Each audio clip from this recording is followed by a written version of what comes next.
Tattoo यहाँ पे कोई किसी को जबरदस्ती नहीं बनवा सकता। इट्स आपके ऊपर कोई भी सुई नहीं लगवा सकता जबरदस्ती। टैटू उसकी दूसरी बकेट लिस्ट विश थी। रही बात टैटू की, टैटू यहाँ पे कोई किसी को जबरदस्ती नहीं बनवा सकता। इट्स आपके ऊपर कोई भी सुई नहीं लगवा सकता जबरदस्ती। टैटू उसकी दूसरी बकेट लिस्ट विश थी। उसने जो इंस्टा पे पोस्ट भी किया है जब उसने टैटू बनवाया था, उसने कैप्शन में बहुत क्लियरली लिखा है बकेट लिस्ट एंड डन।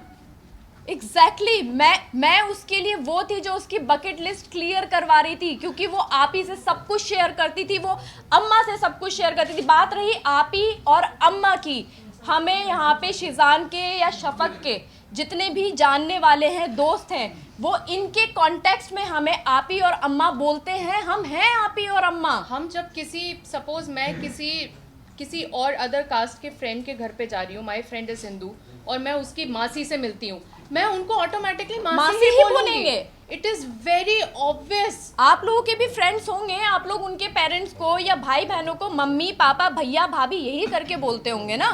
तो ये तो एक बहुत जनरल सी चीज है। इन सब चीजों से धर्म बदल, ये इतना गंदा, इतना उसको इतना गलत तोड़ मोड़ मरोड़ दे के दिया बताया है कि बस फंस जाए किसी फंस तरह। जाए। मतलब ब्लैकमेलिंग, ब्लैक मैजिक, हिजाब, ब्लैक मैजिक क्या था ये? Black magic what is black magic? Seriously actually आप मेंटल हेल्थ को छोड़ के, वो पॉइंट हटा के आप सब कुछ बोल रहे हो। आपने एक बार नहीं बोला कि मेरी बच्ची की मेंटल हेल्थ ठीक नहीं थी और मैंने ध्यान नहीं दिया। तुनिशा ने मैं हूँ फलक नाज और टुनीशा से मेरा बहन का रिश्ता था। भले ही खून का रिश्ता नहीं था, लेकिन एक एहसास था, एक बॉन्ड था जो हमने बहुत अच्छे से शेयर किया है। मैं उससे मिली थी इनके शूट पे जब हम लोग लद्दाख गए थे। मैं पहली बार उससे मिली थी एयरपोर्ट पे। तब से लेके अब तक मेरा उससे बड़ी बहन का रिश्ता था। उसको तकलीफ में हम नहीं देख सकते थे किसी भी कीमत पर, उसमें चाहे शिजान हो, चाहे मैं हूँ या मेरी मदर हूँ। हिजाब, दरगाह, ये कहीं से कहीं तक उठता ही नहीं सवाल, क्योंकि हम जो भी अपना रिलीजन मानते हैं वो हमारी पर्सनल चीज़ है, हमारी पर्सनल स्पेस में होता है।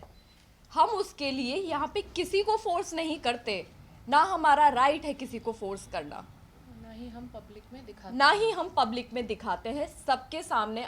आप लोग हमें सालों से जानते हैं, हमारी पूरी लाइफ आप लोगों के सामने खुली किताब की तरह है। अब बात आती है कि उसको हमने फोर्स किया, या उसका वो जो हिजाब लेने वाला फोटो जो सर्कुलेट हो रहा है वो शो का फोटो है, शो की शूट का फोटो है। उर्दू सिखाना, हम जब मायथो करते हैं, इसने मायथो किया है, मैंने मायथो किया है, हम भी तो हिंदी बोलते ही है ना, शुद्ध हिंदी। हम जब 12-13 घंटे एक कैरेक्टर में, शो में रहते हैं, एक आउटफिट में रहते हैं, हम 25 से 30 दिन हम शूट करते हैं, तो वो बहुत नेचुरली हो जाता है कि हम वो लैंग्वेज बोलने लग जाते हैं। और किसी लैंग्वेज का रिलीजन से क्या लेना देना है? हम इंडिया में रहते हैं, इतनी सारी भाषाएं हैं, तो लैंग्वेज बोलना, रिलीजन एक्सेप्ट कर लेना या कन्वर्ट हो जाना प्रूफ नहीं करता है। Firstly this is a very wrong assumption.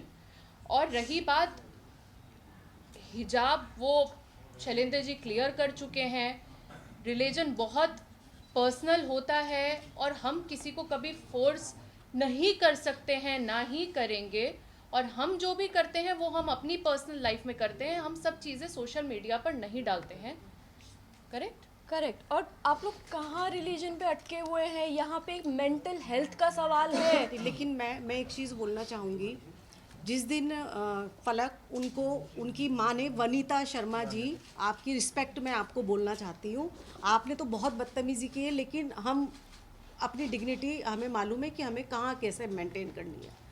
आपने बोला कि फलक नाज उसको दरगाह पे लेकर गई, तो आपकी बेटी आपसे सब कुछ शेयर करती थी, तो आपको ये नहीं पता कि दरगाह पे वो किस दिन गई है, कहाँ पे गई है? आजकल सोशल मीडिया है, सोशल मीडिया पे उसने कहाँ फ़ोटो अपलोड की है, किस दरगाह पे वो एक्चुअली गई है और कितने बजे गई है, किस डेट में गई है, तो आप प्रूफ भी तो लेकर आइए ना। आप कुछ भी आप बोल रही हैं। आपने एक चीज़ बोली कि आपकी बेटी को शिजान ने थप्पड़ मारा।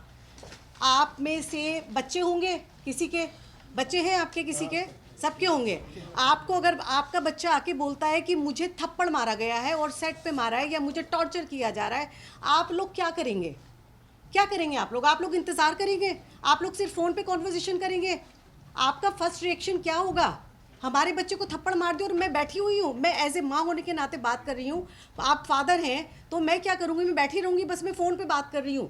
मेरे घर पे उनका आना जाना था, मेरे घर पे आती थी, वो मुझे फ़ोन करके कह सकती थी, मेरे घर पे डायरेक्ट आ सकती थी, वो आती थी मेरे घर के ऊपर, मैं डिनाई नहीं कर रही हूँ। अच्छे से खाती थी, पीती थी, बात करती थी, रहती थी, सब कुछ था उनका।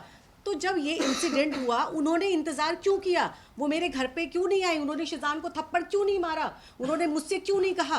वो इंतज़ार कर रही थी कि टूनिशा कुछ ऐसा स्टेप उठाए, वो ये चाहती थी। और एक चीज़, सबसे इम्पोर्टेंट चीज़, उनकी इकलौती बच्ची गई है। इकलौती बच्ची, मतलब मेरे तो अल्हम्दुलिल्लाह और भी बच्चे हैं, लेकिन किसी की इकलौती बच्ची हो या किसी के 3 बच्चे हो, ये चीज़ मैटर नहीं करती। माँ बाप के लिए हर बच्चा मैटर करता है।